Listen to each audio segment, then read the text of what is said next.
सभी को प्रणाम। आप सभी का सुमधुर कीर्तन चैनल में पुनः स्वागत है। आज इस वीडियो में हम श्रवण करेंगे श्रावण मास के कृष्ण पक्ष की एकादशी कामिका एकादशी महात्म व्रत कथा। तो आइए भावपूर्ण हृदय से श्रवण करते हैं कामिका एकादशी महात्म व्रत कथा। प्रेम से बोलिए कृष्ण कन्हैया लाल की जय। एकादशी मैया की जय। कुंती पुत्र धर्मराज युधिष्ठिर बोले कि हे भगवान, मैंने आषाढ़ मास के शुक्ल पक्ष की देवशयनी एकादशी का सविस्तार वर्णन सुना। अब आप मुझे श्रावण मास के कृष्ण पक्ष की एकादशी की कथा सुनाइए।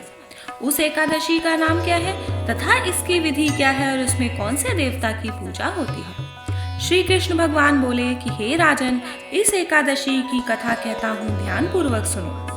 एक समय इस एकादशी की पावन कथा को भीष्म पितामह ने लोकहित के लिए नारद जी से कहा था। एक समय नारद जी ने पूछा कि हे पितामह, आज मेरी श्रावण के कृष्ण पक्ष की एकादशी की कथा सुनने की इच्छा है, अतः अब आप एकादशी की व्रत कथा विधि सहित सुनाइए।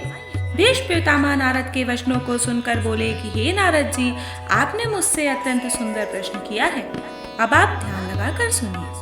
श्रावण मास के कृष्ण पक्ष की एकादशी का नाम कामिका है। एकादशी की कथा के सुनने मात्र से ही वाजपेय यज्ञ का फल मिलता है।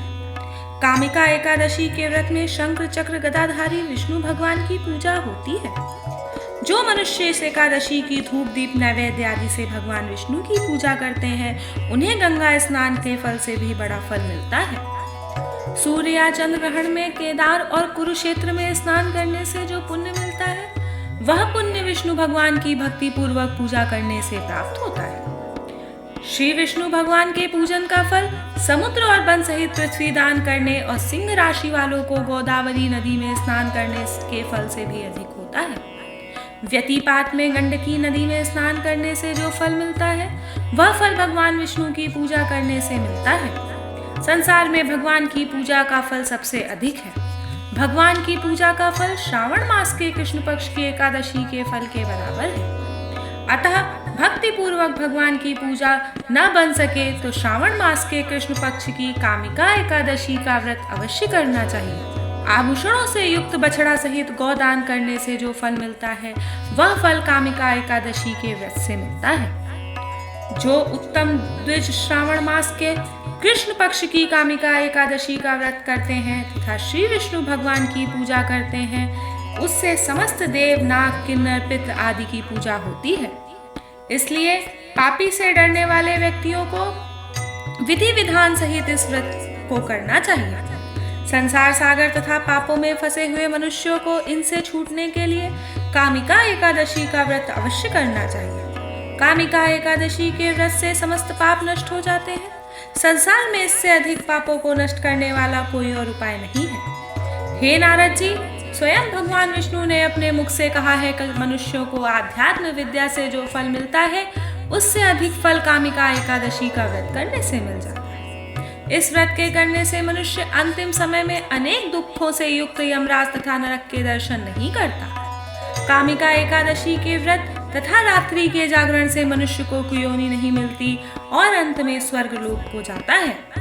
जो मनुष्य श्रावण मास के कृष्ण पक्ष की कामिका एकादशी को तुलसी से भक्ति पूर्वक श्री विष्णु भगवान की पूजा करते हैं, वे इस संसार सागर में रहते हुए भी इस प्रकार अलग रहते हैं, जिस प्रकार कमल का पुष्प जल में रहता हुआ भी जल से अलग रहता है। भगवान की तुलसी दल से पूजा करने का फल 1 भार स्वर्ण और 4 भार चांदी के दान के फल के बराबर है। श्री विष्णु भगवान रत्न मोती मणि आदि आभूषणों की अपेक्षा तुलसी दल से अधिक प्रसन्न होते हैं। जो मनुष्य भगवान की तुलसी दल से पूजा करते हैं, उनके समस्त पाप नष्ट हो जाते हैं। हे नारद जी, मैं भगवान की अत्यंत प्रिय श्री तुलसी जी को नमस्कार करता हूँ। तुलसी जी के दर्शन मात्र से मनुष्य के समस्त पाप नष्ट हो जाते हैं और शरीर के स्पर्श मात्र से मनुष्य पवित्र हो जाता है।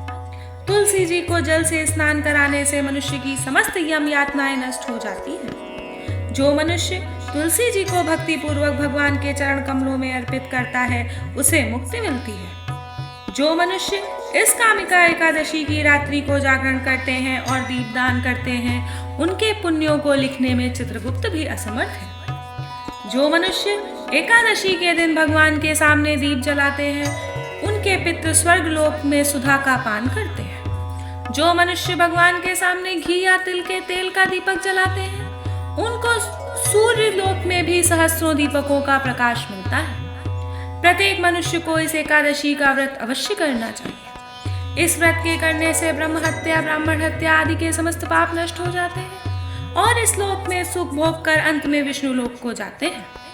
इस कामिका एकादशी के महात्म्य के श्रवण व पठन से मनुष्य स्वर्ग लोक को जाते हैं।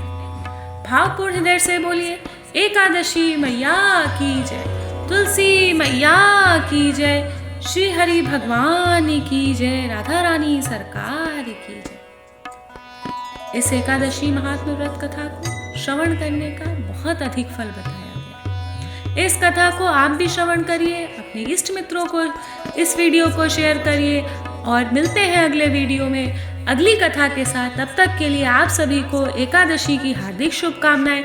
वीडियो को लाइक और शेयर करना मत भूलिएगा। मिलते हैं अगली कथा या अगले भजन के साथ। तब तक के लिए आप सभी को जय माता दी।